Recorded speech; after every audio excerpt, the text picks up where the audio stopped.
Shout out to Squarespace for sponsoring today's video.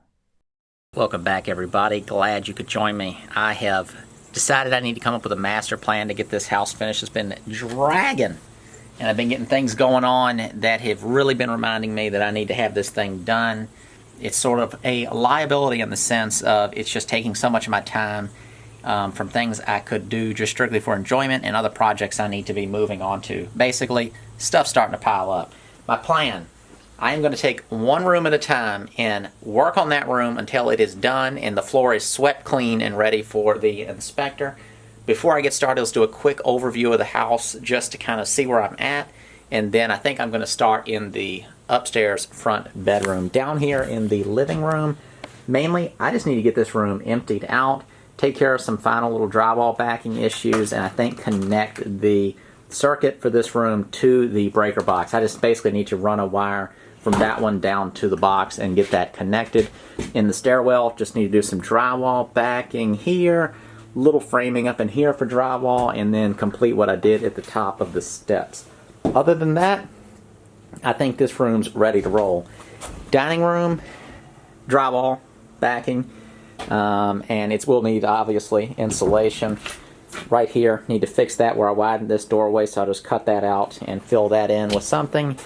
In the kitchen, probably some drywall backing stuff. Bathroom, basically already ready to go. Again, I need to get stuff out of my way. Having too much stuff in the house because you think you're going to keep stuff. You know, everybody's always going, you know, save as much as you can, recycle and all that stuff. But, you know, that's a good way to just have a bunch of trash sitting around is what it really comes down to. It's a great idea, but then in practice, a lot of times it just means you just have stuff everywhere. I mean, it's just everywhere. Look at all these windows. Easiest thing to do is be a person who doesn't care and throw them in the trash. And I know that might, you know, be shocking to some people. But when you got to keep in mind the ultimate goal. Are you trying to save windows, or are you trying to get a house rented? People make it sound so easy, too, and they say stuff like, well, just give them to somebody. You know, that turns into a job. Sorry if that sounds negative. Up here in the stairwell, I need to pull this window out. That's the last window remaining that I need to prep for the new windows. I think I'm just going to go ahead and tear all the drywall out of the stairwell, this upstairs hallway going into the bedrooms. Everything's okay up there. I just need to put that insulation back in the ceiling. Same thing for this upstairs bedroom ceiling. I'm going to put the insulation that I pulled down out of those spots back up there and see if the inspector will let me keep this older insulation. Since I gutted it, he might make me pull it and bring it up to... it can't be up to code anyway because it's only 2x4 framing. So this is one of those renovation grandfather situations where all the best I could do is R15. They're not going to make me spray foam it or anything like that. Up here, I'm pretty much ready to roll. Just need to clean up. Biggest thing is going to be addressing this closet. I need to pull out this last remaining drywall and kind of figure out how I'm going to do this closet. The bathroom's pretty much ready to go as well. I may make some changes to the ceiling in replacing these ceiling joists, and that probably doesn't make sense to people, but it's just something I'm considering. We'll just say it's for personal reasons. I need to put 2 more studs in behind the plumbing for the bathtub in there. And in the bedroom, I think I'm pretty much good. I just need to be looking out for drywall backing, and that's probably about it. I'm considering the bedroom, the basement, one of the rooms as well. So down there's just a little bit of wiring to do for lighting. I need to take care of... there's this concrete block down in the basement. Really haven't shown much of that, but it sticks up out of the floor, and I need to figure out how to bust that up and get that out of the way. And then I need to cut down a little garden that I'm growing down there, and then have a slab poured in that room. And I think that is it. And then just a general cleanup of the basement. I might just get down there with a pressure washer, pressure wash the walls, and then just spray them out with some sort of masonry white paint just to brighten it up down there. That's pretty much it, starting in that front bedroom. And I'm going to try my best to follow my own plan of just sticking to one room at a time. Don't leave it till it is swept clean, ready for the inspection.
drywall, no more old drywall in the house. Tore the framing out of the closet. I'm going to be reframing this. I think I'm going to go over a little bit. That's going to give me a little more headroom underneath, how I need to fix some framing. Also going to set it to where the door is back in here a little bit, to where the window isn't dead in the corner like it was before. We're dealing with more room this way than this way, so by pushing it back, you're not really going to lose anything just because of how you organize a closet. And then the other thing I'm going to be doing is establishing a normal size rough opening, trying to put a normal closet door in this space.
A lot of what I just did was a bunch of small nitpicky cuts.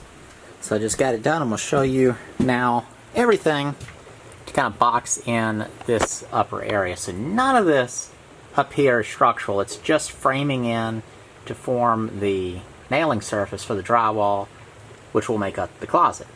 So got backing there for drywall, backing there, little pieces like this nailed in. This short piece of 2x4 is for nailing on this surface where the drywall will wrap around. So what I'm doing is, this is all just going to be drywalled, and then I'll put a bifold door. If I back up, you can see that it is sunk in. It's set in about 10 inches from there, and again, that was to give enough face on this wall for to where the trim wouldn't look crazy on the window. So up in here, drywall nailing, got it all in there, down at the bottom, and then this piece here is for the drywall that will go on the outside of this wall, nailing here, and then nailing surface down there. So you burn up a lot of wood doing that. So I like to use scraps when I can, when it makes sense. Like this is like a 2x2 type piece, so that's just nailed off there for nailing surface here. So insulation will get tucked up in here and in the walls before it is drywalled. But that wraps up that part at least. And again, a lot of little small pieces have to be cut. Now, if you were framing this for the first time, you could be much cleaner with the way you did it. But I'm kind of working with, you know, what was here and then what's over there on the wall, and then just kind of burning up a bunch of scrap wood since lumber is expensive right now. So that's what I got. Now I need to figure out the next thing. I think what that's going to be is, I'm not sure if I talked about this already, but you can see how these studs that form the wall above the, what would have, I think, been the normal. My guess is this had a ceiling and at some point it was removed, because you see these newer 2x4s here, so they were probably just a low ceiling up here. These new 2x4s are shifted out, and that was to accommodate for all that thickness of the boards that were on the wall and the 2 layers of drywall, so they hang out. So they probably vaulted the ceiling after the fact, so this was just a layer of drywall up here, and then down here was all the built up mess. But all this is just too well attached up in here, and I had to tear it up too much. So what I'm going to do is just fit pieces in between here, and the drywall, this will get drywalled, and then this lower part, which is set back a little further, will get drywalled. And then I'm just going to do some trim action up here to kind of make all that look better. The same thing is going on that outside wall above that window.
think that wraps up this room. I'm going to include the hallway and stairwell, the upper part, as this room as well. I'm going to remove that window, need to pull all the nails and screws out, do some drywall backing, framing, and then there's a workbox up here. I want to move that over just a little bit, so I'm going to install this workbox that slides back and forth up there, but I'm over top the stairwell, so I want to do something about that real quick.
We are closing in on finishing up this room. Put those pieces in between there. Those were all 2x3s. Moved the light bracket or replaced it.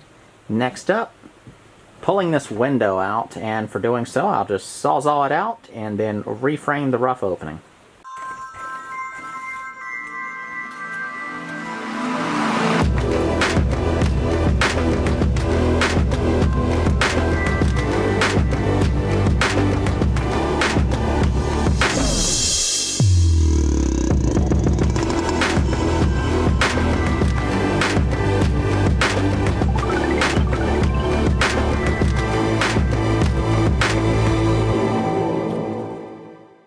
Here's a shot of the rough opening. Window's been removed. Left the board here, that's for trim, and then that's the aluminum wrapping. That'll just stay, and that's just going to get wrapped over. I'll use a 2x8 to create the bottom of the rough opening. I'm going to add two 2x4s coming up, and then a 2x6 header going across with 7/16 OSB in between.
Let's have a closer look. 2x8, cut and fit.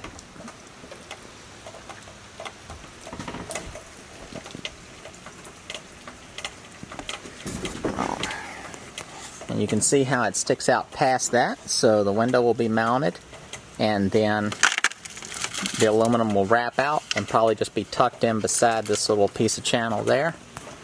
And then up at top, it'll be a boulder piece. Doubled up those 2x4s.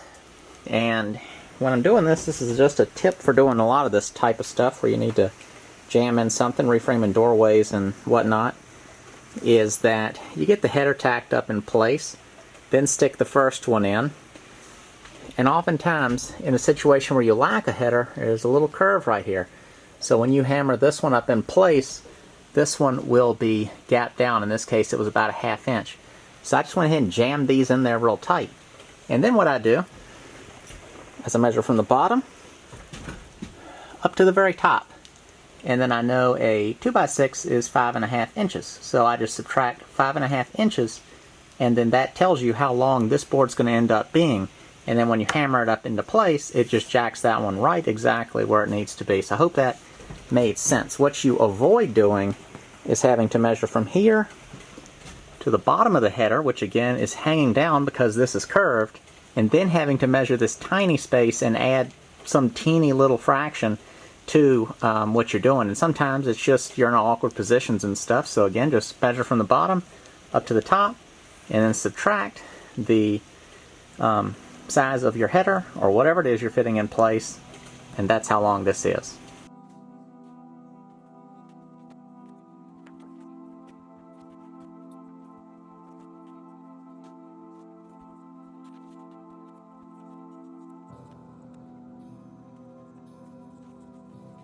That completes this room.